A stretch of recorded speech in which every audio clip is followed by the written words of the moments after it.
Okay, I think we're good. Yeah, we're recording. Yes, we are recording.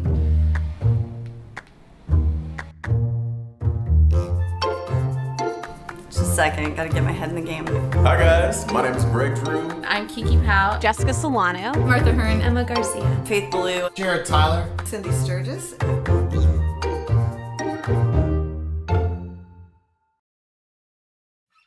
I remember that very first teaching job. Even though I'd gone to school to be a teacher and I'd practiced being a teacher, I still Googled, how do you teach first grade? As the summer's wrapping up and I'm getting ready to go into the classroom, there's a few things that I always like to do.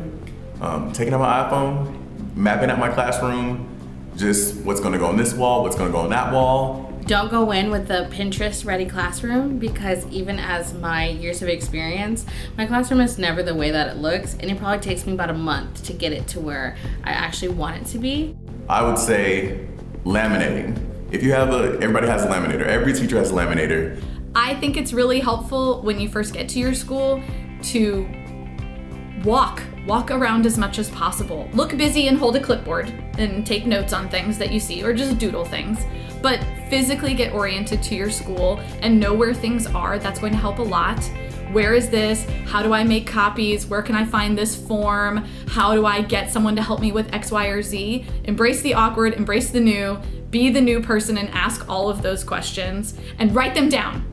Get a notebook and write them down. You think you won't forget, but you 100% will. I think the biggest thing is preparation. Make sure that you are 3 or 4 units ahead. I think is a good thing to try to do during the summertime. And then the classroom stuff will fall into play. You have to figure out how to do this in the way that fits your personality. You can read all of the books and they'll tell you all of the things, and some of them are great and you should do them. Greet your kids at the door, learn their names as soon as possible, make sure you're calling them by the correct name, ask them questions about who they are as a person and incorporate those interests into your curriculum.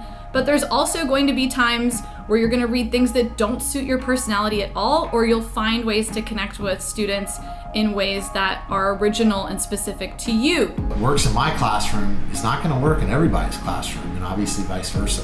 So it's important to not take the easy road, to do the extra work, and to make it your own. I usually laminate a picture of myself and I pass it out to each table group and I give them a sticky note and I say, hey, what do you guys want in a teacher?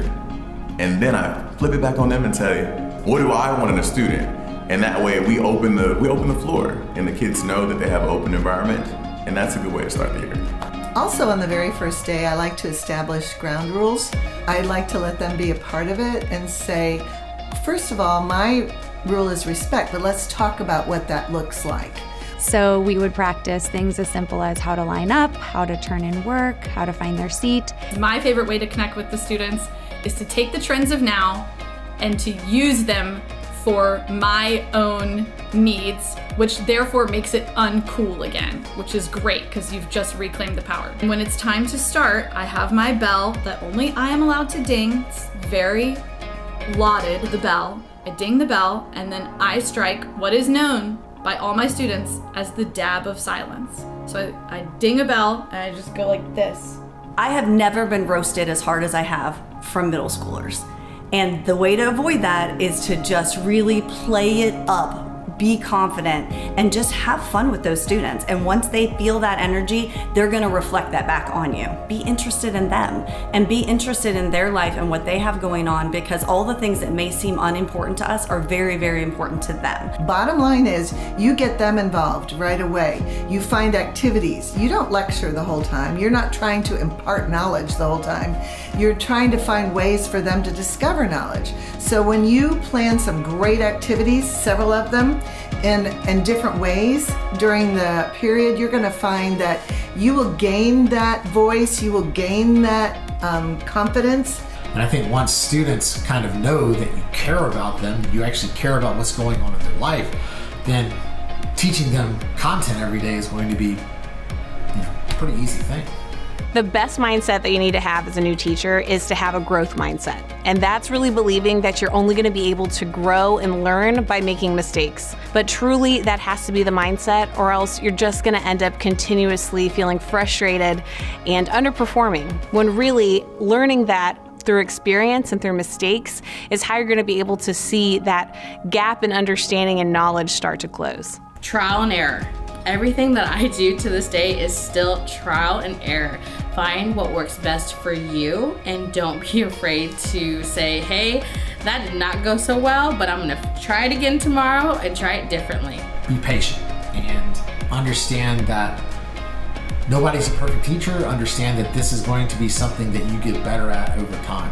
If the kids are safe and they ate lunch and they got home to the right place, that means you had a successful first day.